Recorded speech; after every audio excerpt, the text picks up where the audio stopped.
Yo, I hope you're well. I'm feeling really good at the moment. Lockdown restrictions are easing.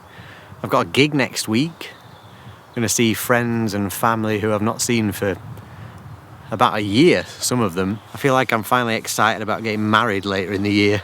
But it's also Mental Health Awareness Week, and I wanted to share a story, something that happened to me 5 years ago. 5 years ago to the day. So on the 11th of May 2016, me and my housemate were woken at 3 a.m. to a huge smash. My immediate thought was, what is Lucian up to? My housemate, Lucian. I thought he's, having a bit of a party or something. It's like 3 a.m. But I then heard a lot of shouting, voices, and then these stomping sounds coming up the stairs. And I kind of, in my half-sleep state, thought, well, that's not Lucian. There must be someone in the house who shouldn't be here. And so my kind of reaction was to hop out of bed and hold my bedroom door closed. So I did that, and then moments later, a guy burst into the room with a balaclava on, and he hit me over the head with a chisel. So I've got, you can't really see it in this light or anymore because it's healed, but there's a scar there. So these three guys broke in and they were demanding money. They took us into the living room where my washing was hanging, the whites. And I remember a guy knocked it over, he was angry. Lucian said, I've got some money. They hit him on the hand with the chisel, and I offered them like a camera. I said, here, take a camera. There was my laptop. And they didn't want that, they wanted money.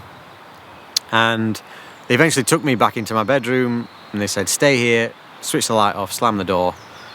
And then came back in to check that I hadn't turned around and left. And I was probably frozen there for a good few minutes thinking, what the hell just happened? And then I remember hearing Lucian on the phone to the police. And then I walked to the bathroom, and it took me a good few minutes to dare to look in the mirror to see the state of my head. But this horrendous thing happened to me, and I've told people about it, it's not a secret, but I've never kind of fully processed it.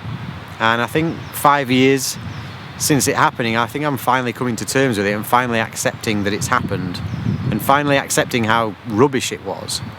For months after, in fact years after, on the kind of anniversary of it, I couldn't stop thinking, it's a year since it happened, it's 2 years since it happened, maybe they'll come back on an anniversary, and your brain goes to these strange places.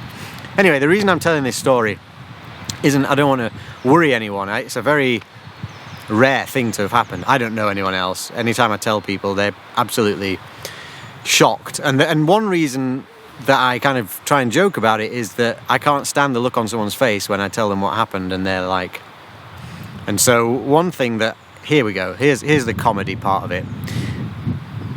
I sleep naked, and so I remember when I realised I'd been hit on the head and I was bleeding, I only realised because I looked down to see where the blood was going, and obviously it was going down there. And I think being naked is the thing that got me through it, because now I can look back and say I was walking around there, willy hanging out, while this horrendous thing was happening.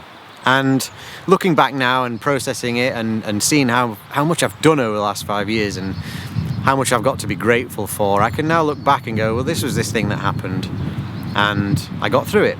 And I think bringing it back to now and Mental Health Awareness Week and the pandemic, we can all start to look at the pandemic as something that happened that we got through. You kind of want to come away from this with, well, what have we gained? Because I've had a few conversations with people about the fact that it feels like a wasted year, or it feels like nothing's happened. And it's true to a certain degree, but what have we learned, I suppose? I mean, people said to me after I was assaulted, what can you take from this? And I was like, what do you mean, what can I take from it? I can take from it that people are horrible. But it's not true. What it did was emphasize the people around me who were loving and caring, people who got me through it, who continue to support me and show me love. It's those people that I am now super grateful for. And also, I feel like I'm more forgiving of myself. I think I've made peace with those three guys who broke in. I've tried to forgive them. But at the same time, I gave myself a lot of shit at the time. I was like, why am I unable to move forward from this? Why am I sharing a bed with my housemate? I mean, we shared a bed for a good few weeks after the incident. We'd barricade the door, get in bed, watch a film, and we were both terrified. And I think it's the same with this. Will another pandemic come along? I think all these things are affecting our mental health, and I think when you start to see your friends and family and you're able to see these people that you care about and who care about you, make time to listen to them and hear about their experience over the last year. I'm fortunate enough to be able to see my mum next week, and I know that I want to make time to listen and talk and catch up and fully check in with how she's doing. All this worry that I've had about getting back to work and stuff, it's kind of like that'll take care of itself. What I really want to do is be there for people. So I hope this encourages you to be open about any mental health issues you're suffering with. I think that incident inevitably made me suffer from PTSD. It made my anxiety worse, and it also led to a depression. I felt like there was a void. I felt like I would never get over this, and I just think that void won't be filled, but being able to share the experience and being able to talk to people is therapeutic for me, but also it can help other people with their struggles. And we've all had a struggle this year, and we're in for one hell of a party when we can all get together and stuff. So I guess I'm just trying to look at this past year and see what I've gained, not in terms of possessions or things or experiences, but just like my mental capacity, my endurance, being able to get through something like a world pandemic, being able to have to postpone my wedding and still be all right. Because at the end of the day, we can't control much at all. Things that happen in the world are very much out of our control. And me and my friend Tom have this phrase, we're always like, we're always shoulding ourselves and bloody loving it. And we do, we add these shoulds. I should have got married last year. I shouldn't have been assaulted in my sleep. Really that achieves nothing. It just adds another layer of anxiety and depression. So I'm going to try and come away from this with a better understanding of acceptance and a better awareness of the fact that we have to kind of allow the flow of life to happen, and we have to accept what comes along, and that the other side of it will be better equipped to deal with other hardships.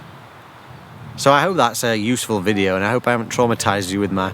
Remember, I was naked when I got hit on the head with a chisel. So, But anyway, I hope you're well, and I can't wait to see you in person and give you a hug. Take care.